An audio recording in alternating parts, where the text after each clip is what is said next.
नमस्कार दोस्तों, आपके अपने YouTube चैनल जेसन क्लासेस पे आप लोग का स्वागत है। आशा करता हूं आप सभी अच्छे होंगे। रेलवे ने आरपीएफ कांस्टेबल 2024 एग्ज़ाम का आंसर की जारी कर दिया है।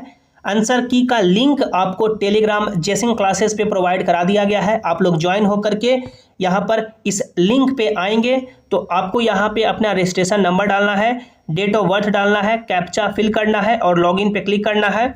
आप लोग वहां से अपना आंसर सीट का रेस्पॉन्स चेक कर पाएंगे। आशा करता हूं आप सभी के अच्छे नंबर आ रहे होंगे। इस वीडियो में हम लोग बात करने वाले हैं कि आप लोग के कितने रॉ मार्क्स बन रहे हैं, तो सिलेक्शन के चांसेस हैं, आपका रिजल्ट होने वाला है और आप लोग पीईटी के लिए एलिजिबल होंगे। पीईटी का क्या कट ऑफ जा सकता है, 120 क्वेश्चन 120 नंबर का जो आपका एग्जाम हुआ है उसमें से आप लोग के कितने नंबर बन रहे हैं, तो पीईटी के लिए एलिजिबल होंगे। PET physical efficiency test, physical measurement test में क्या क्या होता है, क्या आपका वहां पे कंडक्ट कराया जाएगा, पीईटी का क्या क्राइटेरिया है, पीएमटी का क्या क्राइटेरिया है, तो पूरे वीडियो को आपको ध्यान से देखना है। और यदि अभी तक आप लोगों ने चैनल को सब्सक्राइब नहीं किया है तो कर लें, ताकि जो भी आगे के अपडेट्स हो आपको जानकारी मिल सके। दोस्तों, सबसे पहले आप लोग ये देखें कि आरपीएफ कांस्टेबल 02/2024 में टोटल कितनी वैकेंसी थी। तो आप लोग यहाँ पे देख सकते हैं, ये आपका government of India ministry of railway का ऑफिशियल नोटिफिकेशन है, जिसमें देख सकते हैं आरपीएफ कांस्टेबल 02/2024 जो कांस्टेबल लेवल 3 की जॉब है, इसमें जो टोटल वैकेंसी थी वो 4208 वैकेंसी थी। Total vacancy 4208। अब आप लोग यहाँ पे ये देखें कि ये जो आपका एग्जाम का पूरा प्रोसेस है, इस एग्जाम के प्रोसेस में बताया गया है कि टोटल कितने बच्चों का रिजल्ट होगा। आप लोग यहाँ पे देख सकते हैं, ये जो आपका एग्जाम कंडक्ट कराया गया है सीबीटी, यानी कि एक एग्जाम हुआ है, एक ही एग्जाम के बेसिस पे फाइनल सिलेक्शन होगा। यानी एक ही एग्जाम के बेसिस पे कैंडिडेट को पीईटी, पीएमटी, डीवी के लिए शॉर्टलिस्ट किया जाएगा और बाद में फाइनल मेरिट आएगा। एग्जाम देख सकते हैं जो आपका हुआ है कि 90 मिनट में 120 सवाल पूछे गए हैं 1/3 निगेटिव मार्किंग के साथ। आप लोग यहाँ पे पीईटी फिजिकल एफिशिएंसी टेस्ट और फिजिकल मेजरमेंट टेस्ट का क्राइटेरिया देखेंगे। Candidate shortlisted on the basis of their performance in CVT shall be called for physical efficiency test, physical measurement test, document verification to the extent of 10 times to the number of vacancy. यानी जितनी vacancy है उसका 10 times candidate qualify किए जाएंगे। तो vacancy आपका कितना है, वैकेंसी आपका 4208 है। इसको 10 से मल्टीप्लाई करेंगे तो ये जो संख्या निकल के आएगी 40280, यानी कि 42,080 बच्चों का रिजल्ट होगा। लगभग 42,000 माने तो लगभग 42,000 के आसपास बच्चों का रिजल्ट होगा। अभी जो लाखों बच्चों ने एग्जाम दिया है, जब रिजल्ट आएगा पीईटी, पीएमटी और डीवी के लिए, तो उसमें लगभग 42,000 के आसपास बच्चों का रिजल्ट होगा। यानी आपका सिलेक्शन होने के लिए इस 42,000 में आपका नाम जो पीडीएफ आएगा रिजल्ट का उसमें होना चाहिए। अब आप लोग के कितने नंबर बन रहे हैं, तो सिलेक्शन के चांसेस हैं। सबसे पहले आप लोग ये देखें कि ये जो आपका सब इंस्पेक्टर का वैकेंसी था 452 वैकेंसी, इसमें भी 10 गुना बच्चों का रिजल्ट हुआ था। यानी लगभग मान सकते हैं कि 4500 के आसपास बच्चों का रिजल्ट हुआ था और एग्जाम पैटर्न बिल्कुल सेम था। 120 क्वेश्चन 120 नंबर के पूछे गए थे। तो उसका क्या कट ऑफ गया था, तो आप लोग यहाँ पे देख सकते हैं, ये आपका आरपीएफ सब इंस्पेक्टर का कट ऑफ है पीएटी, पीएमटी के लिए। एक एग्जाम उसमें भी हुआ था, उसमें देख सकते हैं जो 100 के मार्क्स के बेसिस पे कट ऑफ किया गया है, यानी कि 120 क्वेश्चन 120 नंबर के तो एग्जाम हुआ, लेकिन नॉर्मलाइज्ड करके 100 नंबर के बेसिस पे कट ऑफ निकाला गया। तो यूआर कैटेगरी का जो कट ऑफ गया था वो 75 नंबर, एससी का 68 नंबर, एसटी का 67 नंबर, ओबीसी का 73 नंबर, ईडब्ल्यूएस का 72 नंबर। ये मेल कैटेगरी का कट ऑफ है। और फीमेल का देख सकते हैं, यूआर का 69 गया था, एससी का 65, एसटी का 62, ओबीसी का 70 और ईडब्ल्यूएस का 71। ये कट ऑफ देखने को मिला था सब इंस्पेक्टर का, जहां पे वैकेंसी मात्र 452 थी। अब ये तो 75 कट ऑफ गया है 100 के बेसिस पे। 120 में कितना कट ऑफ गया था, यानी कि 120 में कोई कितना नंबर लाया होगा तो सिलेक्शन हो गया होगा। तो 75 कट ऑफ गया है आपका 100 में, 120 में ये कितना जाएगा, तो आप लोग यहाँ पे देख सकते हैं, ये जो आपका नंबर निकल के आ रहा है यानी कि 90 नंबर।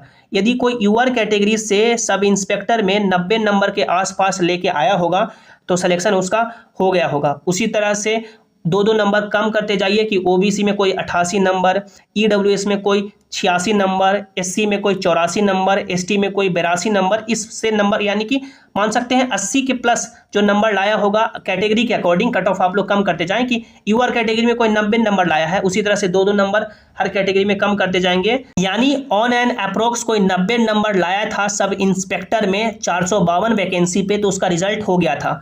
लेकिन आपका जो वैकेंसी है कांस्टेबल का, वो कांस्टेबल का वैकेंसी 4208 है। वैकेंसी देख सकते हैं, जो सब इंस्पेक्टर के वैकेंसी से लगभग 10 गुना ज़्यादा वैकेंसी है। तो कट ऑफ आपका ये जो 90 नंबर पे सिलेक्शन सब इंस्पेक्टर में हुआ था, इससे कम नंबर पे सिलेक्शन होगा, चाहे यूआर कैटेगरी की बात करें, मेल के या फीमेल की बात करें। अब कितने आपके नंबर बन रहे हैं तो सिलेक्शन के चांसेस है। यदि आप लोग यहाँ पे देख सकते हैं, ये आपका कांस्टेबल का सेफ मार्क्स है मेल कैंडिडेट के लिए। यदि यूआर कैटेगरी से यदि आपके नंबर 82 बन रहे हैं तो सिलेक्शन के पूरे चांसेस हैं कि आपका सिलेक्शन होगा और आपको दौड़ के लिए और शारीरिक दक्षता परीक्षा के लिए बुलाया जाएगा, जो पीईटी यानी कि पीएमटी और डीवी होता है। OBC 80 number, EWS 78 number, SC category 76 number और एसटी कैटेगरी 74 नंबर। ये एक कट ऑफ है जो आउट ऑफ 120 है। 120 क्वेश्चन 120 नंबर का जो एग्जाम हुआ है, उसमें से यदि आपके इतने नंबर बन रहे हैं तो सिलेक्शन के पूरे चांसेस हैं। उसके बाद जो फीमेल कैंडिडेट की बात करें कि 120 क्वेश्चन 120 नंबर का एग्जाम हुआ है, यूआर कैटेगरी से 75 नंबर, ओबीसी से 73 नंबर, ईडब्ल्यूएस से 71 नंबर, एससी कैटेगरी से 69 और एसटी से 67 बन रहे हैं, तो सिलेक्शन के पूरे चांसेस हैं। आई होप जितने भी जेन्युइन कैंडिडेट, जितने भी सही कैंडिडेट हैं, उनका नाम पीडीएफ में देखने को मिले। अब यहाँ पे पीईटी, पीएमटी और डीवी के दिन क्या होगा, तो देखिए जब आपका रिजल्ट आएगा ना, जब आपका रिजल्ट हो जाएगा तो फिजिकल एफिशिएंसी टेस्ट और फिजिकल मेजरमेंट टेस्ट एक दिन में कंडक्ट करा लिया जाएगा और दूसरे दिन डॉक्यूमेंट वेरिफिकेशन हो जाएगा और उसके अगले दिन यानी कि तीसरे दिन मेडिकल हो जाएगा। यानी जब रिजल्ट होगा तो 3 दिन में आपका पूरा प्रोसेस कंप्लीट हो जाएगा। पहला दिन आपका पीईटी पीएमटी हो जाएगा, दूसरा दिन डॉक्यूमेंट वेरिफिकेशन और तीसरा दिन आपका मेडिकल हो जाएगा। तो अब आप लोग यहाँ पे देखें कि पीईटी और पीएमटी में क्या होता है। तो जब आप लोग फिजिकल एफिशिएंसी टेस्ट के लिए जाएंगे तो मेल कैंडिडेट और फीमेल कैंडिडेट के लिए अलग अलग क्राइटेरिया है। दौड़ का देखें कि मेल कैंडिडेट को 5 मिनट 45 सेकंड का समय दिया जाएगा 1600 मीटर दौड़ने के लिए और फीमेल कैंडिडेट को 3 मिनट 40 सेकंड का समय दिया जाएगा 800 मीटर दौड़ने के लिए। मेल कैंडिडेट को जो लॉन्ग जंप करना है वो 14 फीट लॉन्ग जंप करना है और हाई जंप है जो 4 फीट करना है। फीमेल कैंडिडेट को लॉन्ग जंप 9 फीट करना है और हाई जंप है जो 3 फीट करना है। अब यहाँ पे पीएमटी यानी कि फिजिकल मेजरमेंट टेस्ट का क्राइटेरिया देखें कि हाइट वगैरह, चेस्ट वगैरह कैसे मेजरमेंट होगा। तो जितने भी मेल कैंडिडेट हैं यूआर, ईडब्ल्यूएस, ओबीसी के लिए उनका मिनिमम हाइट 165 सेंटीमीटर होना चाहिए, एससी एसटी के लिए 160 सेंटीमीटर होना चाहिए, गढ़वाल, गोरखा, मराठा ये सब के लिए 163 सेंटीमीटर होना चाहिए। फीमेल कैंडिडेट जो यूआर, ईडब्ल्यूएस, ओबीसी से हैं उनका 157 होना चाहिए, एससी एसटी के लिए 152 सेंटीमीटर होना चाहिए और गढ़वाल, गोरखा, मराठा ये सब के लिए 155 सेंटीमीटर होना चाहिए। चेस्ट एक्सपेंशन सिर्फ मेल कैंडिडेट के लिए यूआर, ईडब्ल्यूएस, ओबीसी बिना फुलाए हुए 80 सेंटीमीटर और फुला करके 5 आपका बढ़ाना पड़ता है, वो 85 होना चाहिए। एससी एसटी के लिए मेल कैंडिडेट के लिए जो सीना है वो चेस्ट यानी कि बिना फुलाए हुए 76.2 और फुला करके 81.2 और गढ़वाल, गोरखा कैंडिडेट के लिए जो मेल कैंडिडेट हैं चेस्ट बिना फुलाए हुए 80 और फुला करके 85, ये क्राइटेरिया है। तो ये क्राइटेरिया आपका पीईटी और पीएमटी का होगा। अगले दिन फिर आपको डॉक्यूमेंट वेरिफिकेशन में सभी डॉक्यूमेंट चेक होंगे, जैसे कि आपका सीबीटी का एडमिट कार्ड, उसके बाद आपका आधार card, photo, 10th 12th graduation का जो भी आपका मार्कशीट है, कास्ट कम्युनिटी सर्टिफिकेट, उसके बाद सभी आपका ओके रहेगा तो अगला दिन आपका मेडिकल होगा। मेडिकल में आपका आई चेकअप होगा, चेस्ट का एक्सरे होगा, यूरिन चेकअप होगा, उसके बाद और 2-3 मेडिकल आपके कंडक्ट वहाँ पे कराए जाएंगे। तो ये पूरा प्रोसेस है। आप सभी कैंडिडेट नीचे कमेंट में अपना स्कोर जरूर बताइएगा। वीडियो को लाइक करें, अपने दोस्तों के साथ शेयर करें और सभी इंपॉर्टेंट अपडेट के लिए आप लोग इस टेलीग्राम जेसिंग क्लासेस से जरूर ज्वाइन हो जाएं ताकि जो भी आगे के अपडेट हो यहाँ पर आपको जानकारी मिल सके। मिलते हैं अगली वीडियो में।